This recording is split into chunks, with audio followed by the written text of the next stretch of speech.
जो पढ़े लिखे नहीं है इस देश के अंदर, जो कम पढ़े लिखे, उनकी जिम्मेदारी नहीं बनती, ये जिम्मेदारी हमारी बनती है।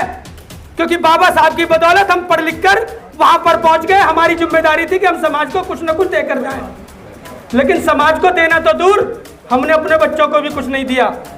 मदद करता हूं, ये फ्री ऑफ कॉस्ट है, इसलिए मदद करता हूं क्योंकि बहुजन समाज पार्टी ने हमें यही सिखाया है। 14 अक्टूबर 1956 को आगरा के रामलीला मैदान में बाबा साहब ने रोते हुए कहा था कि मुझे मेरे पढ़े लिखे लोगों ने धोखा दिया। मेरी बात को ध्यान से समझना, सुनना। बहुत सारे लोग आपके पास मीठी मीठी बातें करते हुए आते हैं, गुमराह करते हैं और चले जाते हैं। आज ये देश गंभीर दौर से गुजर रहा है। मुझसे मेरा एक साथी सवाल पूछ रहा था, मैं आज की बात उसी विषय पर रखूंगा कि आजकल हमारे बच्चे हमसे ये कहते हैं कि आपने हमारे लिए किया ही क्या है। तो मैं इस विषय पर ही आपकी बात अपनी बात रखूंगा और समझाने का प्रयास करूंगा कि 14 अक्टूबर 1956 को बाबा साहब ने आगरा के रामलीला मैदान में रोते हुए कहा था कि मुझे मेरे पढ़े लिखे लोगों ने धोखा दिया। और आज 2024 में हम खड़े हैं। इतना धोखा दिया कि आज नौजवान रोजगार के लिए तरस रहा है, शिक्षा के लिए परेशान है, जगह जगह उसकी बेइज्जती हो रही है, जगह जगह उसको अपमानित किया जा रहा है और हमारे कानों पर जूं नहीं रेंग रही।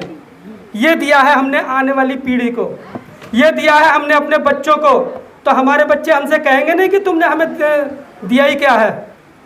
शुक्र मनाओ वो हमारा गिरेबान पकड़कर हमसे नहीं पूछते, नहीं तो वो हमसे हिसाब लेंगे कि तुमने अपनी जिंदगी बहुत मजे में बिता ली,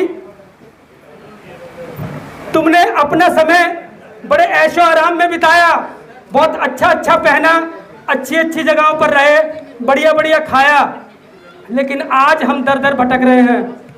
ये नौजवान आपसे सवाल करेगा कि ना हम दर दर भटक रहे हैं। हमारे लिए रोजगार नहीं छोड़ा आपने इस देश में, हमारी शिक्षा पद्धति बिल्कुल जीरो पर लाकर खड़ी कर दी और जगह जगह हमें अपमानित किया जाता है। चाहे वो हाथरस में मनीषा वाल्मीकि हो, चाहे राजस्थान में इंद्र कुमार मेघवाल हो, और अभी नर्स के साथ और डॉक्टर के साथ बहुत सारे उदाहरण हैं। यह हमें समझने की जरूरत है।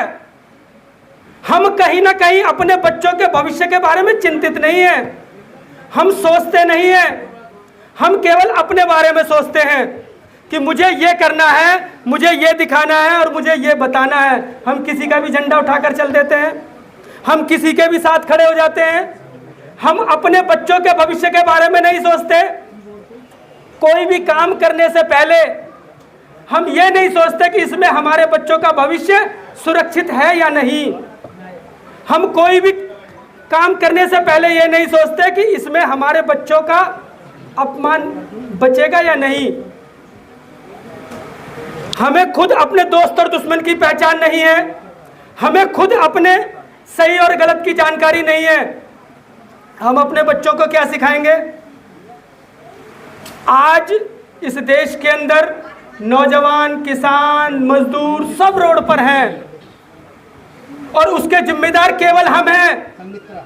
जो पढ़े लिखे नहीं है इस देश के अंदर, जो कम पढ़े लिखे, उनकी जिम्मेदारी नहीं बनती, ये जिम्मेदारी हमारी बनती है। क्योंकि बाबा साहब की बदौलत हम पढ़ लिख कर वहां पर पहुंच गए। हमारी जिम्मेदारी थी कि हम समाज को कुछ न कुछ देकर जाएं, लेकिन समाज को देना तो दूर, हमने अपने बच्चों को भी कुछ नहीं दिया। मैं थोड़ा लेट आया, उसके लिए क्षमा प्रार्थी हूं। मेरा कैडर था इसलिए मैं लेट आ पाया, समय का अभाव है। मैं फिर कभी मिलूंगा, फिर अपनी बात आपके सामने रखूंगा। इन्हीं शब्दों के साथ जय भीम, जय भारत, नमो बुद्धाय।